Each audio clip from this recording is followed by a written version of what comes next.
Good evening mga idol at kumusta na nga kayo? At magluluto po tayo ng 1 kilong atay, yung liver stick mga idol, namimiss natin yan. At bago natin umpisahan idol yan, baka pwede namang makalambing sa inyo ng isang subscribe mga idol. Ayan ang ating atay at talaga namang namimiss na nga natin yan. Okay, at dito sa parteng ito mga idol talaga namang hiniwa-hiwa natin yan ng maninipis. Tapos pinatulo natin dyan sa strainer na yan at hinalu-halo natin at lalagyan natin ng ground black pepper. Ayan, ilagyan natin yung pamintang durog. Pagkatapos siyempre maglalagay tayo diyan ng bawang. Ayan, maglalagay tayo ng bawang diyan idol. Pakalagay naman siyempre ng ating bawang ay maglalagay din tayo diyan ng kalamansi. Ang kalamansi idol pipisahin na natin yan. Okay, isa-isahin natin yan at yan ay medyo natin, pinutol na natin yan, hiniwaan natin yan para diretso na lang nating bigain yan dyan sa ating liver. Okay mga idol, at talaga namang imamarinate natin idol yan ng mga kalahating oras para naman sa ganun ma-absorb niya yung ma-absorb niya yung ating mga panimplang inilagay dyan at na bubulol na naman po ang Kuya Nelson. Ayan na. At para yung buto ay hindi sumama, isinala natin yan dyan sa ating salaan. Okay, talaga namang napakaraming buto. Hindi ko idol sinasama yung buto niyan at baka yan ay pumait sa ating pagmamarinate. Ayan, okay, isa-isahin lang natin yan. At shoutout nga pala sa inyo mga idol, sa aking mga subscriber mga idol dyan sa Katanawang Quezon. Okay, napiga na natin lahat mga idol yan. Ngayon naman ay siyempre maglalagay tayo ng toyo. Ayan, kaunti lang at siyempre yan naman ay titimplahan pa natin pagkasakaling matabang. Okay, at maglalagay din tayo diyan ng yung seasoning, yung liquid seasoning mga idol at kukunin lang muna natin din sa aking lagayan at hindi ko agad na i-prepare mga idol. Ayan na, dalawang maliit lang yung aking liquid seasoning na yan para talagang kumpletong-kumpleto ang lasa ng ating liver stick. Ay okay, talaga naman hahalu-haluin natin yan ng pagayon at papagarni. Ayan, hinalo na ng Kuya Nelson yung ating liver stick. Okay, talaga namang napakasarap niyan mga idol at matagal-tagal na rin hindi tayo nakakapagluto niyang liver stick na yan. Okay, at talagang imamarinate nga natin yan gaya ng sinabi ko kanina at paulit-ulit na kalahating oras kung ima-marinate yan mga idol. Ayan, tama na yung kahalo na yan at baka naman yan ay madurog na yung ating liver na yan. At ngayon sa puntong ito tinakpan natin nga yan. At dito naman sa puntong ito, yung ating onion rings, yung ating hiniwa-hiwang pabilog na sibuyas na yan, wala tayong puti idol, pwede na yan pulang yan ay bahagyan nating ipiprito.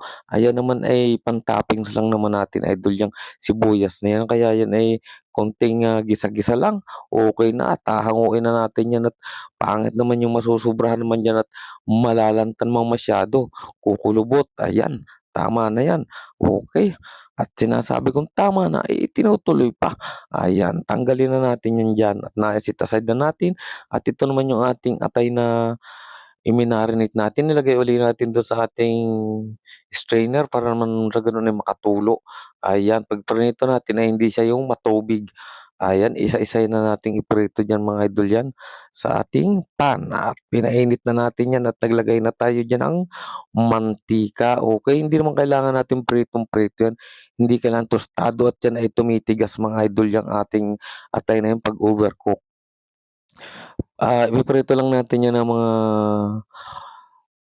2 minutes siguro, 2 minutes, okey na 'yan at pangit naman pagka tinusta natin 'yan at 'yan naman ay pakukuluan pa natin mamaya doon sa sauce na pinagbabara natin 'yan.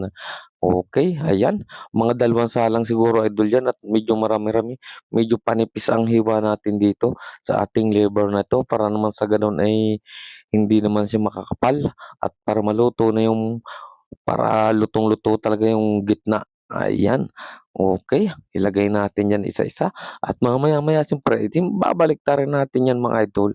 Ayan ang ginagawa ko diyan. Ang ginamit kong pan ay yung medyo malapad-lapad na para marami-raming mailagay tayo diyan at 'yan nga ay gaya ng sinabi natin ay 2 salang 'yan diyan sa ating lutuan na 'yan at nga 'yan nga ay 1 kilo 'pag hiniwa natin siyempre marami-rami gawa ng pinanipis natin 'yan. okey na 'yan at mamaya-maya siyempre babaliktarin na natin 'yan, at talagang hindi natin pakakasobrahan ng pagpiprito 'yan. Yung talagang mga 2 minutes lang, puwede nga yung mga 1 minute lang diyan mga idol, pero gagawin ko ng 2 minutes para sigurado tayong luto yung loob. Sabagay 'yan naman ipakukuloan pa natin 'to sa ating sauce na pinagbabaran niyan, okey na. Ayan na at binabalik-baliktad na ng pagayon at papagarni. Ayan, kumusta nga pala mga tricycle driver diyan sa labasan at nagluluto naman tayo ng liver steak mga idol, ayan, sa Paranaque. Shoutout po kay Ate Belén Villalos diyan sa Katanawan, kay Parang Dan at sa aking kapatid na si Bini at si Edwin. Ayan, sa aking mga pamangkin, okey, si Mary Ann Piedad po at saka sina Melanie at Marivic, ayan. Saka yung mga hindi ko pa nabating mga pamangkin kasi napakarami po nila. Okey, binalibaliktad lang natin ang pagayon at pagayaan niyan. Ay, at mamaya-maya ay siyempre ise-set aside na rin natin 'yan at yung isa ipiprito na natin, okey. Ayan na, tinanggal na natin 'yan. 'Yan na lahat mga idol 'yan, hindi ko na pinakita isang salang diyan. Siyempre ngayon ay magigisa ulit tayo ng atin diyang bawang, ayan.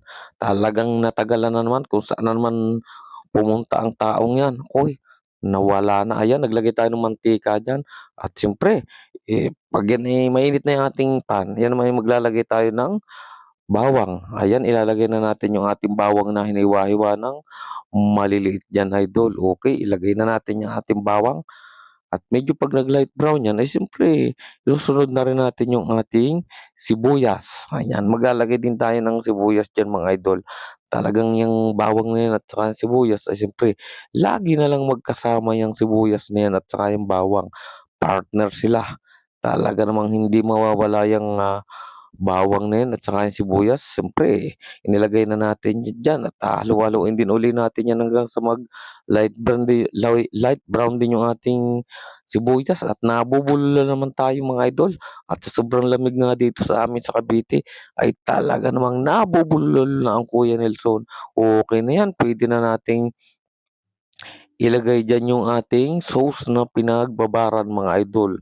Okey, talaga namang ibubuhos na natin 'yan diyan para naman sa gano'n ay kumulo na siya. Ayan, 'pag kumulo-kulo na 'yan, siyempre ilalagay na rin natin yung ating liver na prinito ng bahagya. Ayan, pakuluin lang natin ng sulak 'yan mga idol at talaga namang, nakakagutom ng amoy niyang sauce pa lang mga idol na 'yan. Ayan na, side-side natin yung ating pinagbabaran at nandiyan ang lasa niyan sa ating sauce.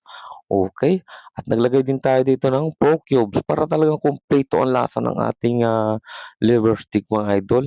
Okey na at talaga namang kumukulo na, tikman natin 'yan kung ano bagang lasa nga ni ng ating, sauce na 'yan. Palagay ko napakaganda at parang talagang naglalapot na siya lalo 'pag nailagay natin yung ating liver diyan. Maglalapot pa mga idol ang sauce niyan. Ayan at medyo pagas na pagas tayo idol, napalaban tayo ng videokeyhan. Okey, balik na natin 'yan diyang ating liver at talaga namang ako'y gutom na. Talagang gustong-gusto ko ng lantakan 'to mga idol kaso lang ito'y medyo malasado pa ang gitna kaya talagang lulutuin natin para lutong-luto naman yung ating kinakain. Haluin natin pagayon at papagarni at yan naman ay napakadali ng maluto at hindi naman kailangan nating pagtagalin yan, ayan. Talagang malapit na nga idol maluto yan at medyo yung sauce idol niya naglalapot sa nang nailagay natin yang anong yan, yang ating sibuyas. Ayan, nalagay natin yang ating sibuyas na hiwa-hiwa mga idol at yan naman ay talaga namang luto na mga idol yan, okey. At malapit na naman tayong kumain mga idol. Ayan na, luto na nga. Thank you for watching mga idol.